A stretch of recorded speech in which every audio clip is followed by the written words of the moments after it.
presente vídeo corresponde al contenido de la versión presencial del 7 de junio de 2023 del curso de Historia de España en el Centro de Mayores Casa del Reloj del Distrito de Arganzuela, en Madrid. En esta, que será la última sesión del presente curso, nos ocupamos de una obra pública directamente relacionada con el Distrito de Arganzuela, durante parte de los siglos XVIII y XIX. Es la historia de un fracaso, la del Real Canal del Manzanares, presente en la vida madrileña durante casi 90 años.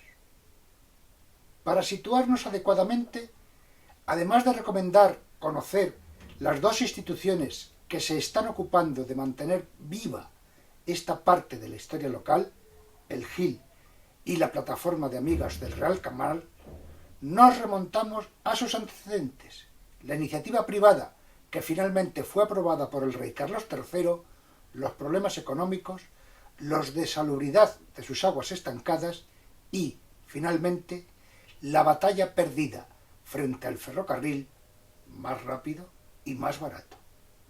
Paso a paso. Vamos a ello.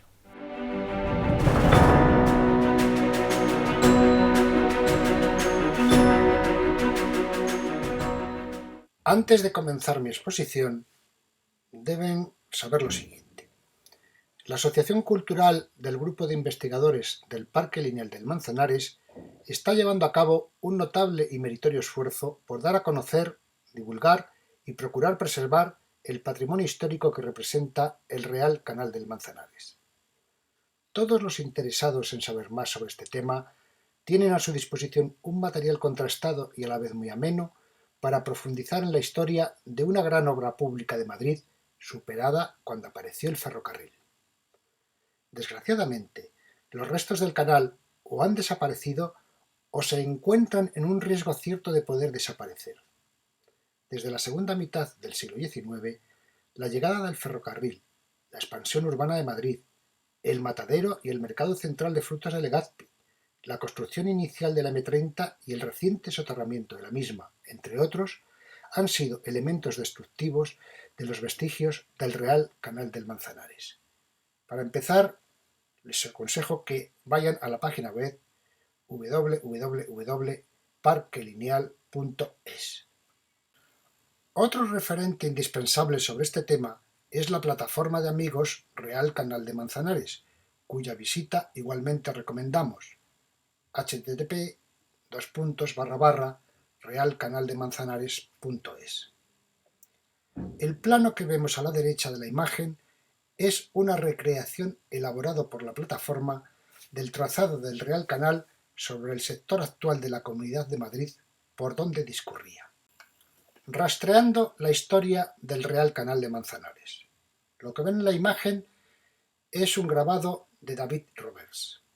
En él, una noria extrae el agua del río Manzanares junto al puente de Toledo en 1837.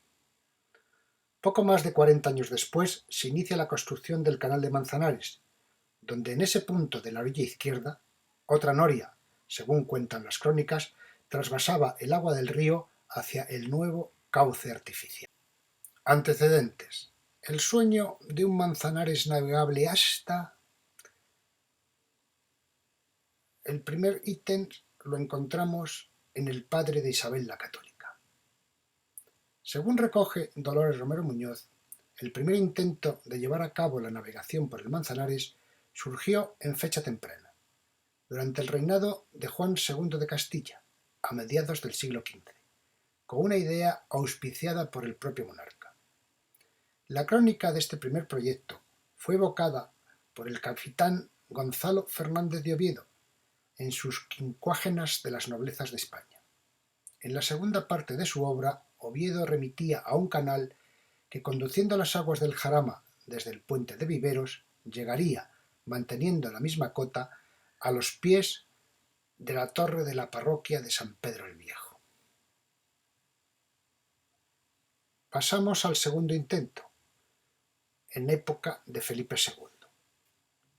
Explica Faustino Marchán que el 22 de mayo de 1581, Felipe II fue nombrado también rey de Portugal por las Cortes de Tomar, en el centro del país recién incorporado.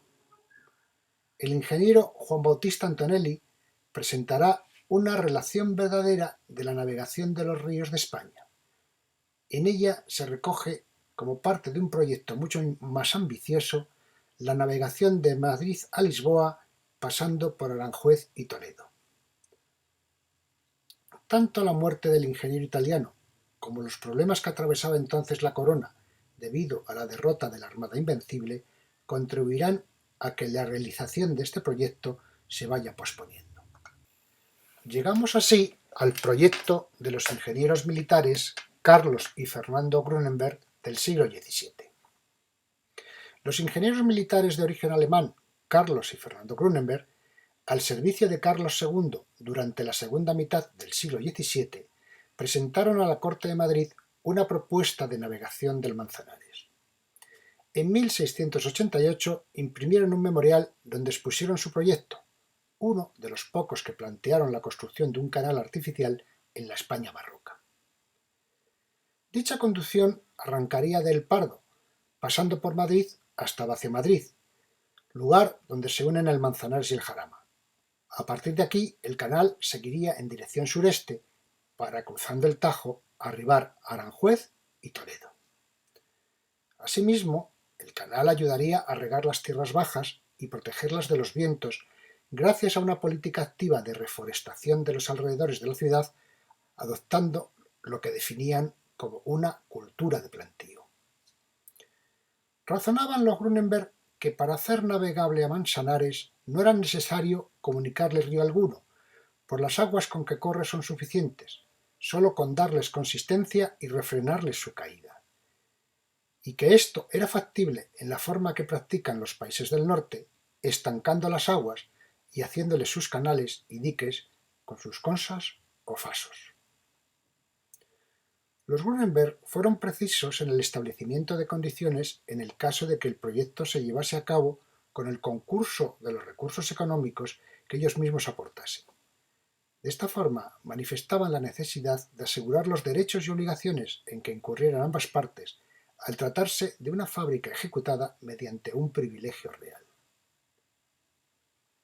Los regidores de Madrid, que se opusieron frontalmente al proyecto de construir un canal artificial para navegación utilizando exclusivamente aguas del Manzanares, argumentaban que solo los Grünenberg habían planteado realizarlo de este modo.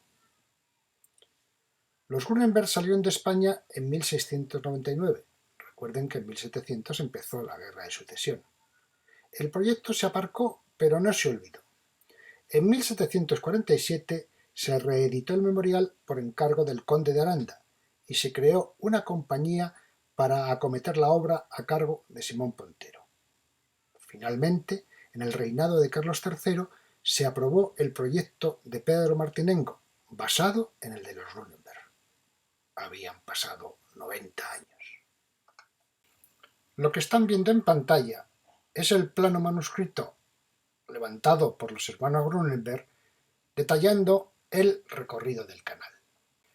El rey Carlos III fue un gran impulsor de obras públicas en Madrid. Siguiendo la relación que en el siglo XIX hizo Ramón de Mesoneros Romanos, podemos ver que estaban los caminos de ruedas radiales, que ya comentamos en la etapa anterior, el Museo de Ciencias o el Museo del Prado, la fábrica de la aduana, la fábrica de Platerías Martínez, la fábrica de tapices, la fábrica de China del Retiro, cerámica destruida por los franceses, la Puerta de Alcalá, la Puerta de San Vicente, la Casa de Correos, hoy sede del Gobierno Regional, la Imprenta Nacional, el Hospital General de San Carlos, el Templo y Convento de San Francisco en Grande, el Observatorio Astronómico, las Reales Caballerizas, el Paseo del Prado de San Jerónimo, el Paseo de la Florida y lo que nos importa en nuestro distrito, el Paseo de las Delicias y el Canal del Manzanares. Carlos III aprueba la construcción del Canal del Manzanares por iniciativa privada. En 1770 surgió un hombre de empresa decidido a realizar el canal navegable del Manzanares. Pedro Martinengo, que presentó a finales de octubre de 1769 un proyecto para construir, a su costa, bajo ciertas condiciones y privilegios, unos temporales y otros perpetuos, canales de navegación por las aguas de los ríos Manzanares, Jarama y otros, comprendidos en el distrito de 20 leguas en contorno de Madrid. También tendrían derecho a transportar por los canales cualquier efecto, así como el usufructo entero, franco y libre por 55 años, contados a partir de 5 después de empezar la obra, sin derecho o contribución alguna por razón de navegación, transporte a los embarcaderos, así como tener 15 barcos de su propiedad. El rey Carlos III les facilitó la obtención de los terrenos por donde debían pasar los canales, para que pudieran diseñar el recorrido por el sitio más adecuado, aunque cruzara tierras del rey, señoríos, mayorazgos, comunidades eclesiásticas y segulares, obras pías o de cualquier particular. En los terrenos que se expropiaron fueron realizados embarcaderos, cobertizos, casas y almacenes para custodiar los materiales necesarios en las navegaciones. Estas dependencias eran en todo momento propiedad de la compañía. Todos los árboles que la compañía plantase a su costa eran de su propiedad durante los 55 años de concesión y podían incluso dejar a sus herederos y sucesores, con facultad de cortarlos, usar sus frutos o renovarlos cuando les conviniese. El Banco de San Carlos fue el encargado de administrar el canal desde junio de 1788 hasta 1799, poniendo a cargo de su administración a Cabarrús. En 1791, Miguel de Hermosilla fue nombrado ingeniero director de las obras del canal hasta Aranjuez. Hermosilla pidió como ayudante al ingeniero Cipriano Torrezur. Las cuentas ruinosas del canal del Manzanares. Utilizando el estudio La navegación por el Tajo, el reconocimiento de Cardús en 1641 y otros proyectos del profesor Antonio López, catedrático de Geografía y académico de la Real de la Historia, tenemos algunos datos concretos. La compañía pública del canal constaba de 300 acciones y 1.000 pesos de 50 reales, 4,5 millones de reales, concesión de 83 acciones a la compañía Martinengo por sus gastos y las 217 restantes eran públicas. En 1777 el rey Carlos III compró todas las acciones y continuaron por la Real Hacienda señalando 55.000 reales mensuales para gastos, pero en 1779 se disminuyeron a 15.000. Constituido el Banco de San Carlos en 1782, en el año 1788 se le encargará la administración del canal del Manzanares. Para 1776 se habían construido 2 leguas del canal con 7 esclusas y 4 molinos, además de numerosas plantaciones de árboles, y se usaban 18 barcas que llevaban de 700 a 800 quintales, que abarataban el coste del transporte de yeso en un 50% y el de piedra de mampostería en un 25%. No obstante, ya se advierte su condición malsana por el escaso movimiento de las aguas. Para el año 1779, de las 4 leguas previstas del canal estaban realizadas 3, más 9 molinos, pero los gastos de conservación eran muy elevados. En las diversas etapas los gastos fueron notables. Hasta 1771 la compañía de Martinengo había invertido 1,14 millones de reales.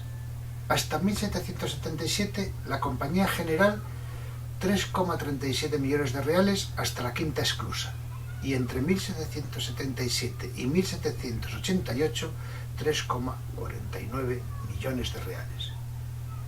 En mayo de 1791, la Junta del Banco San Carlos notifica haber invertido 1,2 millones de reales. Florida Blanca les ofrece que les dará la propiedad del canal si se condonan las cuentas.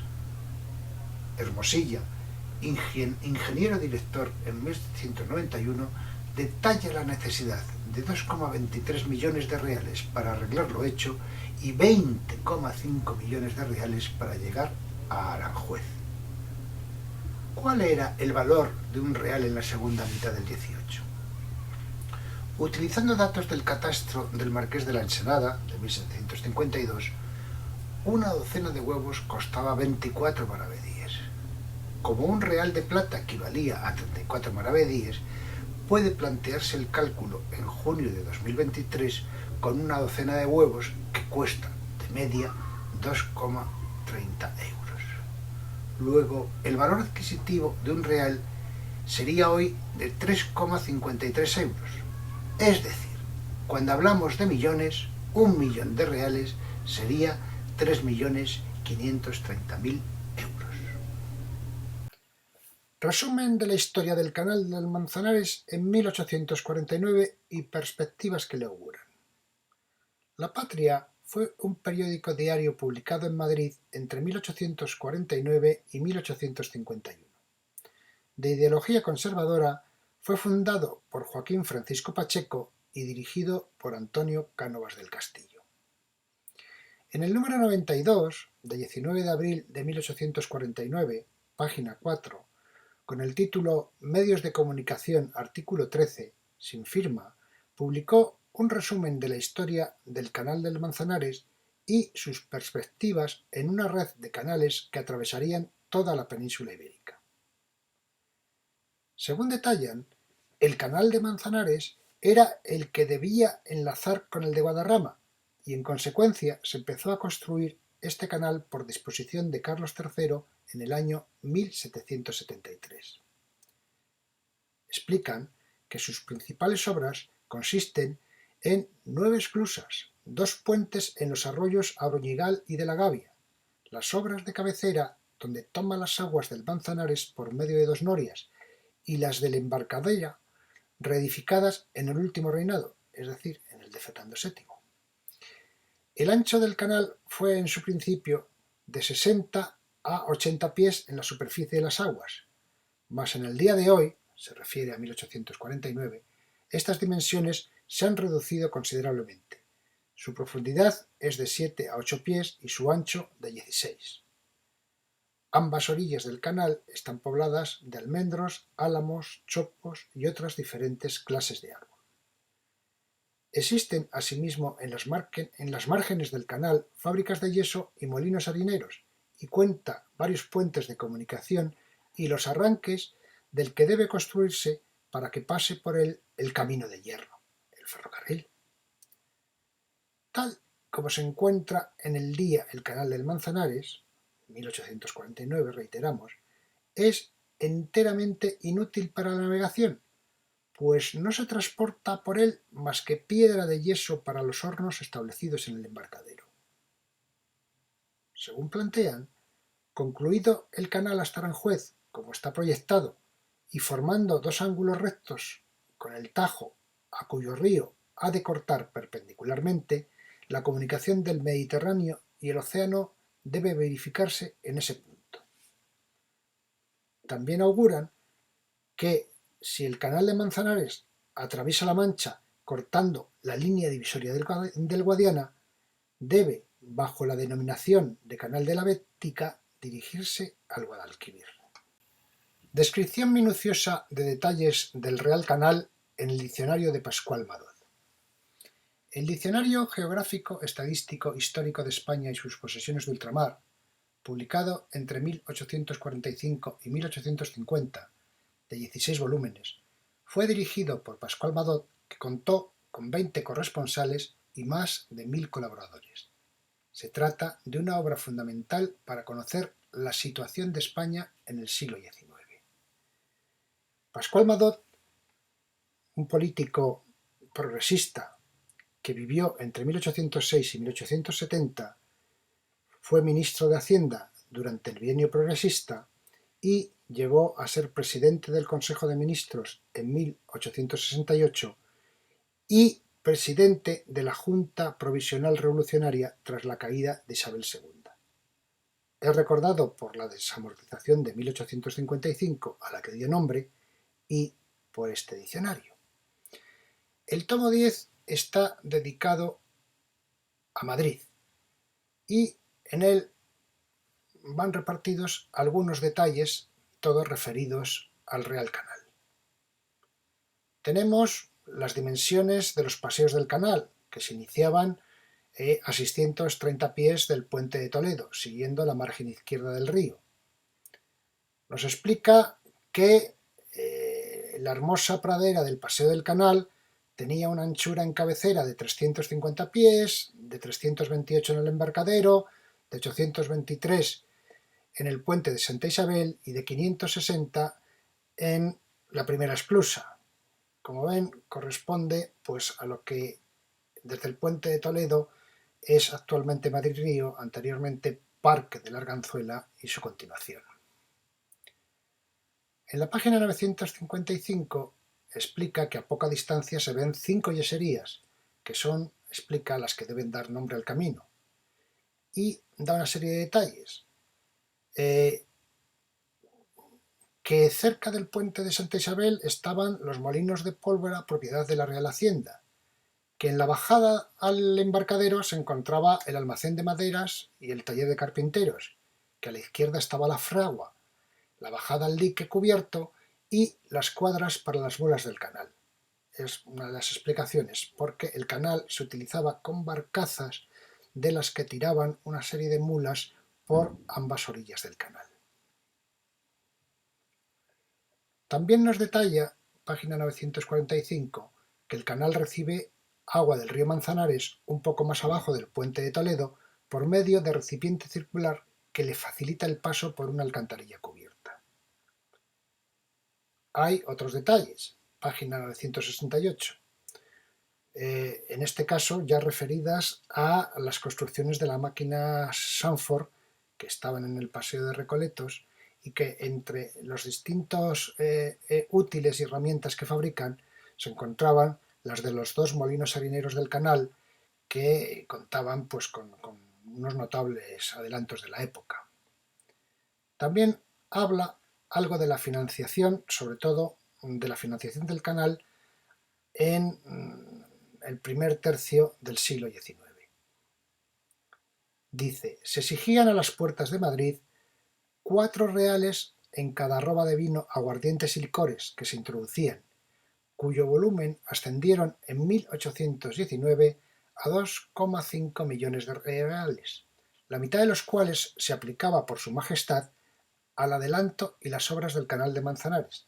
La otra mitad era para las carnicerías de la Plaza de la Constitución y la construcción de la nueva Puerta de Toledo. En la imagen pueden ver el inicio del canal del Manzanares próximo al puente de Toledo.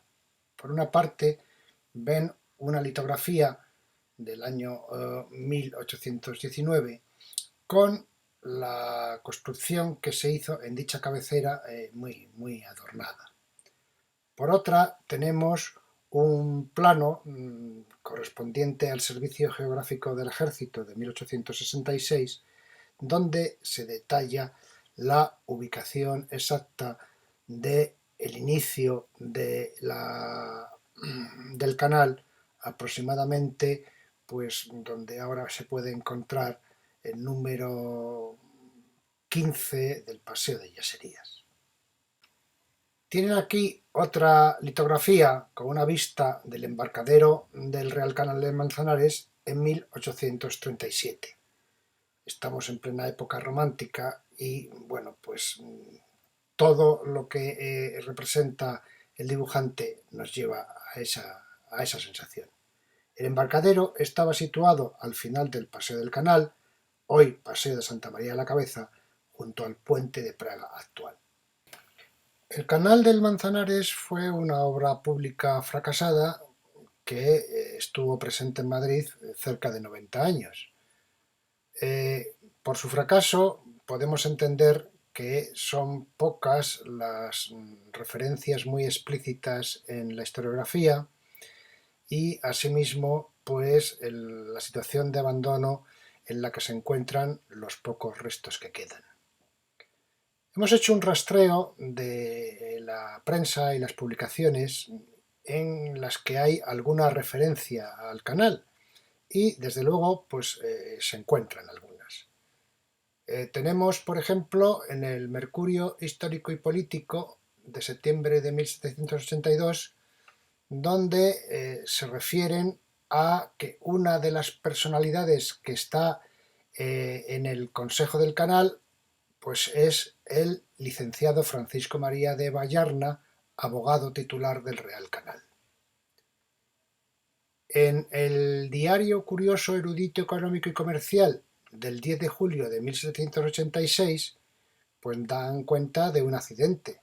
Según dicen, Manuel Sáez, de 32 años de edad, soltero, que vivía en la calle del Gobernador, habiendo salido en la tarde del 16 de este mes a merendar con otros compañeros, se echó a nadar asegurando que sabía ejecutarlo y después de haberle visto hacer varias habilidades en el agua, se sumergió y se ahogó en el canal de Manzanares, donde se sacó ya difunto.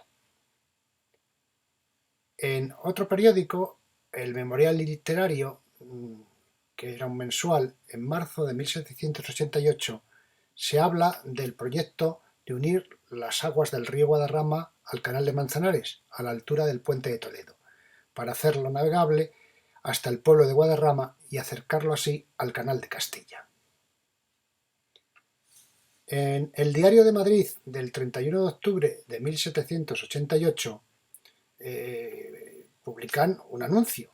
Dice: quien hubiese hallado un buche, es decir, un asno de 2 años, negro y en pelo, que se perdió el 16 del corriente por la tarde en el astillero del canal de Manzanares, lo devolverá al guarda don Domingo Fernández.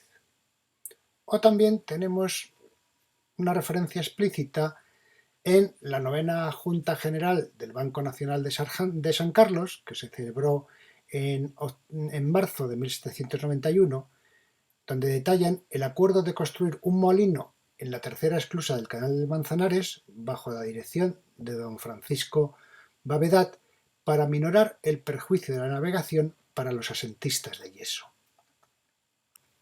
Pasando ya al siglo XIX, tenemos en el Diario de Madrid del 9 de mayo de 1811, donde dan referencia que por disposición de la Dirección General de Caminos y Canales se arrienda una fábrica de yeso existente junto al embarcadero del Real Canal de Manzanares. Tiene 3 casas de horno con las oficinas correspondientes y habitación para el encargado. En el Mercurio de España de agosto de 1819 se informa de la limpieza de las esclusas del canal de Manzanares, que estaban arruinadas, y de la construcción en el embarcadero de una puerta nueva a la entrada con 2 escalinatas de piedra berroqueña en medio de 2 columnas, donde se ha puesto la inscripción cabecera del Real del Manzanares, construida en el año 1819. Como recordarán, es la litografía que les hemos mostrado hace un momento. En el Diario de Avisos de Madrid del 18 de abril de 1830 dan cuenta de un anuncio publicitario. En la huerta del alguacil mayor, inmediata al embarcadero del canal de Manzanares, se despacha gran cantidad de forraje de superior calidad, regado por agua de noria solamente.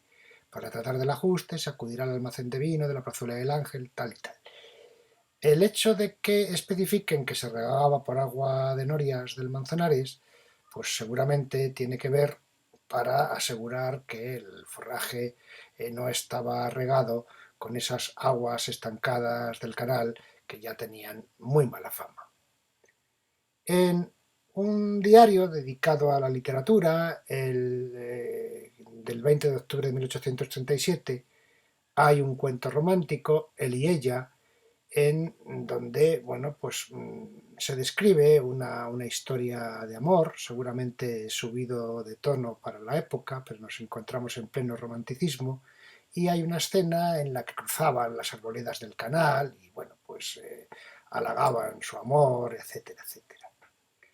Finalmente tenemos la memoria de las juntas municipales de Madrid de Sanidad y Beneficencia, correspondientes al año 1855, en las que explican la terrible epidemia de cólera morbo que asoló la ciudad, con una mortalidad del 28%, y en donde reclaman con insistencia que desaparezca el canal del Manzanares, porque le adjudican parte de los problemas del cólera.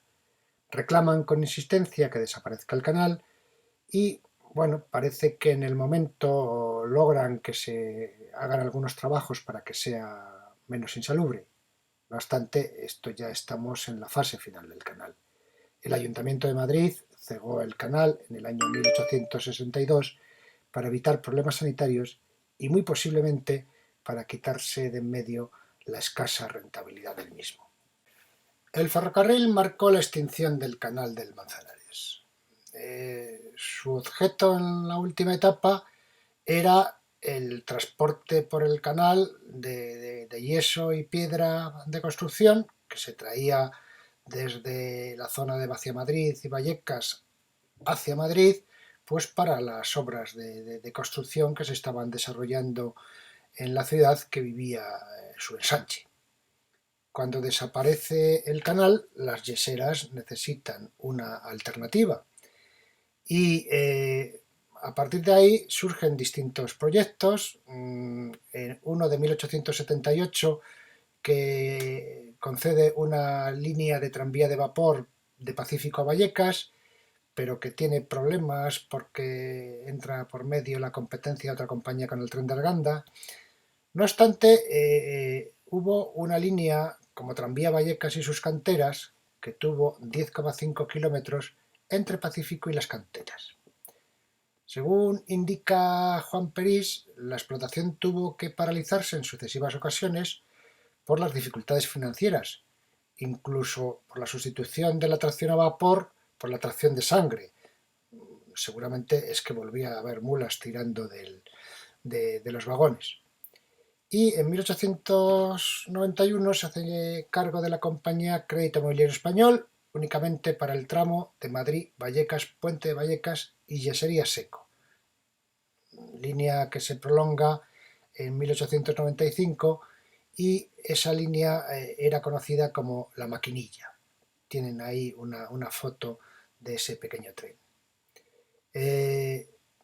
Según señala Manuel Valenzuela, el tranvía Vallecas, aunque se concebió como tranvía mixto, apenas llegó a funcionar como tal y acabó prevaleciendo su condición de ferrocarril yesero, nombre con el que era conocida. Esta línea se prolongaba desde Vallecas hasta las canteras de yeso de Monte y Viejo, las más importantes del término, explotada por la más fuerte de las sociedades yeseras, la Vascongada, que también disponía de intereses en otros puntos de la zona como Valdemoro o Aranjuez. Ahí tienen, les he puesto con el verde del semáforo una imagen de la maquinilla y luego no hemos localizado ninguna ni litografía ni foto correspondiente a mulas tirando de las barcazas por el canal del Manzanares. Lo que aquí ven es una imagen similar de finales del 19, principios del 20, de una barcaza tirada por mulas en el canal del Duero. Nos puede dar una idea de la diferencia en tiempo y costes de uno y otro método de transporte. El canal de Castilla, contemporáneo del canal del Manzanares, sí tuvo éxito. Fue la obra hidráulica más importante de las iniciadas en el siglo XVIII, con una anchura de entre 11 y 22 metros, que discurre a lo largo de 207 kilómetros. Concluimos con los restos abandonados del Real Canal del Manzanares. Lo que tiene en la imagen es la 10ª esclusa del canal, en el término municipal de Getafe, donde podemos apreciar, pues, por una parte, la altura del mismo, la construcción con ladrillo y piedra. También vemos una esclusa, las esclusas estaban situadas debajo de cada puente. Y también vemos una casa de la cuarta esclusa, construida en 1830 y en la que se cuenta que realmente fue un punto en el que el rey Fernando VII se encontraba con una de sus amantes. Les agradezco muchísimo su atención. Desde nuestro punto de vista, es lamentable el escaso aprecio de nuestra sociedad por algunos aspectos de nuestra historia. En el caso del Real Canal del Manzanares, apenas nos quedan algunos topónimos y unas pocas ruinas. Espero que a partir de ahora puedan presumir de conocer su origen. Esta ha sido la última sesión del curso de Historia de España 2022-2023 del Centro de Mayores Casa del Reloj. Quiero agradecer a todos los que nos han seguido, presencial o en remoto, los meses transcurridos en un trasvase mutuo de enriquecimiento fruto del gusto mutuo por la historia. Espero que podamos seguir juntos el próximo curso. Les deseo un buen verano y sobre todo que se cuiden, que nos cuidemos.